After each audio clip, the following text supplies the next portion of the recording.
तुलसी जसि भवत व्यता, तैसे मिलई सहाय। आपुन आवे ताहि पर, ताहि तहाँ ले जाए। गोस्वामी तुलसीदास जी कहते हैं, जैसी होनहार होती है मनुष्य को वैसी ही सहायता प्राप्त हो जाती है। होनहार स्वयं मनुष्य के पास नहीं आती, अपितु उसे ही खींचकर वहाँ पर ले जाती है। भाव यह है कि होनहार या भाग्य के आगे किसी का कुछ बस नहीं चलता। एक बार भगवान विष्णु गरुड़ जी पर सवार होकर कैलाश पर्वत पर जा रहे थे। रास्ते में गरुड़ जी ने देखा कि एक ही दरवाजे पर 2 बारातें रुकी हुई हैं। मामला गरुड़ जी के समझ में नहीं आया। तब उन्होंने भगवान विष्णु जी से पूछा, प्रभु ये कैसी अनोखी बात है कि विवाह के लिए कन्या 1 और बारात 2 आई है, दूल्हा भी 2 है। मेरी तो समझ में कुछ नहीं आ रहा है। प्रभु बोले, हाँ, एक ही कन्या से विवाह के लिए 2 अलग अलग जगह से बारातें आई हैं। एक बारात पिता द्वारा पसंद किए गए लड़के की है और दूसरी माता द्वारा पसंद किए गए लड़के की है। यह सुनकर गरुड़ जी बोले, आखिर विवाह किसके साथ होगा? प्रभु बोले, जिसे माता ने पसंद किया और बुलाया है उसी के साथ कन्या का विवाह होगा, क्योंकि कन्या का भाग्य किसी और के साथ जुड़ा हुआ है। भगवान की बातें सुनकर गरुड़ जी चुप हो गए और विश्वास हो गया कि प्रभु कह रहे हैं तो वही होगा। अब गरुड़ जी भगवान विष्णु को बैकुंठ पहुंचाकर पुनः उसी जगह आ गए जहां दोनों बारातें ठहरी थी। गरुड़ जी ने मन में विचार किया कि यदि मैं माता के बुलाए गए वर को यहाँ से हटा दूँ तो कैसे विवाह संभव होगा। फिर क्या था, उन्होंने भगवान के विधान को देखने के लिए तुरंत ही माता के बुलाए वाले वर को उठाया और ले जाकर बहुत दूर समुद्र के बीच में एक टापू पर रख दिए और सोच रहे हैं कि भगवान विष्णु बोले थे कि माता वाले वर का विवाह होगा। अब मैं इसको इतना दूर लाकर रख दिया कि अब कैसे विवाह होगा ये देखना है। अब गरुड़ जी के मन में अचानक विचार उठा कि मैं तो इस लड़के को यहाँ उठा लाया हूँ, पर यहाँ तो खाने पीने की कोई व्यवस्था है नहीं। ऐसे तो ये भूखा मर जाएगा और वहाँ सारी बारात 56 भोग का मज़ा लेगी। यह उचित नहीं है। इसका पाप अवश्य ही मुझे लगेगा। मुझे इसके लिए खाने का कुछ इंतजाम तो करना पड़ेगा। यदि विधि का विधान देखना है तो थोड़ा परिश्रम तो मुझे करना ही पड़ेगा। ऐसा विचार करके गरुड़ महाराज उसी जगह पर वापस आ गए जहां बारात रुकी हुई थी। इधर कन्या के घर पर स्थिति यह थी कि वर के लापता हो जाने से कन्या की माता को बड़ी निराशा हो रही थी, परंतु अब भी वह अपने हठ पर अडिग थी। अतः कन्या को एक भारी टोकरी में बिठाकर ऊपर से फल फूल मेवा मिष्ठान आदि सजाकर रख दिया कि किसी को पता न चले कि कन्या यहाँ है, नहीं तो पिता वाले वर्ग के साथ शादी हो जाएगी। और जिस टोकरे में कन्या को छिपाया वह टोकरा माता के वर वाले लाए थे।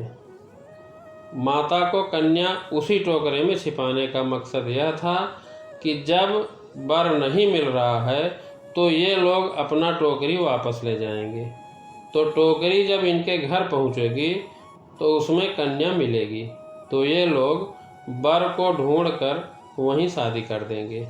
ऐसे मेरे पसंद किए गए वर के साथ मेरे कन्या का विवाह हो जाएगा। माता ने यह भाव अपने होने वाले समधी को भी बता दिया था कि मैंने ऐसा किया है। अब संजोग की बात देखिए, आंगन में रखी उसी टोकरी को जिसमें कन्या की माता ने विविध फल मेवा मिष्ठान्नादि से भरकर कन्या को छिपाया था। गरुड़ महाराज सोचे कि ये फल फ्रूट मैं इसको ले जाऊं उस लड़के के लिए तो उसका भोजन हो जाएगा।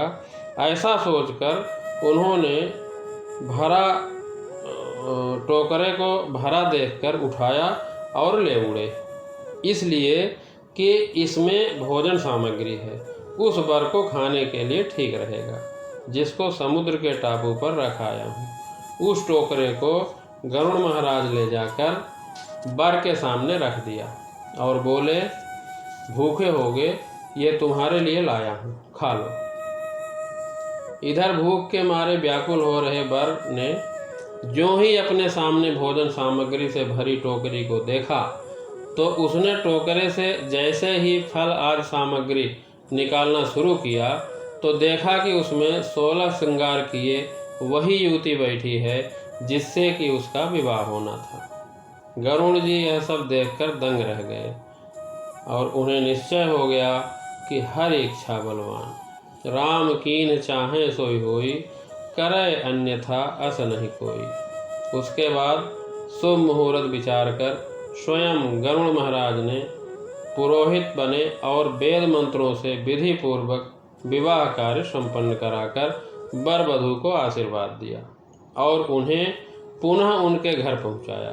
तत्पश्चात प्रभु के पास आकर सारा वृत्तांत निवेदन किए और प्रभु पर अधिकार समझ झुंझला कर बोले, प्रभु आपने अच्छी लीला की, सारे विवाह के कार्य हमसे करवा दिए।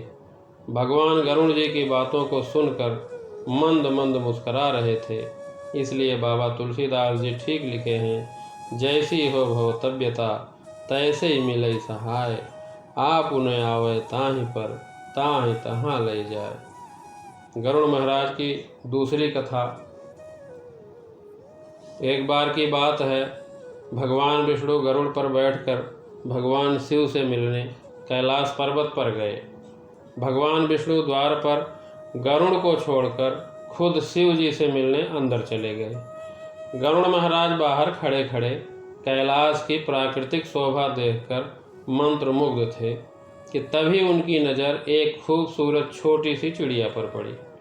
चिड़िया इतनी सुंदर थी कि गरुड़ महाराज के सारे विचार उसकी तरफ आकर्षित होने लगे। ठीक उसी समय कैलाश पर्वत पर यमराज का आगमन हुआ।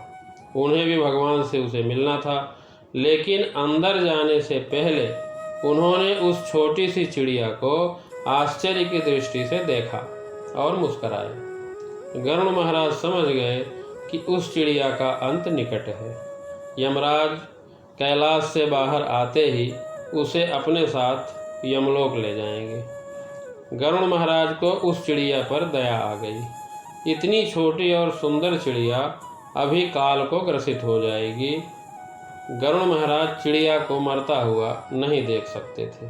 उस चिड़िया को उन्होंने अपने पंजों में दबाया और कैलाश से हजारों कोस दूर एक घने जंगल में एक गुफा में छोड़ दिए और खुद वापस कैलाश पर आ गए। आखिर जब यमदेव बाहर आए तो गरुड़ महाराज ने पूछ ही लिया कि उन्होंने उस चिड़िया को इतने आश्चर्य भरी नज़र से क्यों देखा था। यमराज जी बोले, गरुड़, जब मैंने उस चिड़िया को देखा तो मुझे ये ज्ञात हुआ कि चिड़िया कुछ ही देर बाद यहाँ से हजारों कोस दूर एक नाग के द्वारा खा ली जाएगी। मैं सोच रहा था कि वो इतनी जल्दी इतनी दूर कैसे जाएगी, पर अब जब वो यहाँ नहीं है तो निश्चित ही वो मर चुकी होगी। अब गरुड़ महाराज के समझ में आ गया कि मृत्यु टाले नहीं टलती, चाहे कितनी भी चतुराई की जाए। इसलिए भगवान कहते हैं कि करता तू वह है जो तू चाहता है, परंतु होता वह है जो मैं चाहता हूँ। तुम वह करो जो मैं चाहता हूँ, फिर होगा वो जो तुम चाहते हो। ध्यान यह रहे कि अंतिम समय यानी मरने के बाद हमारे साथ हमारा किया दिया ही जाता है।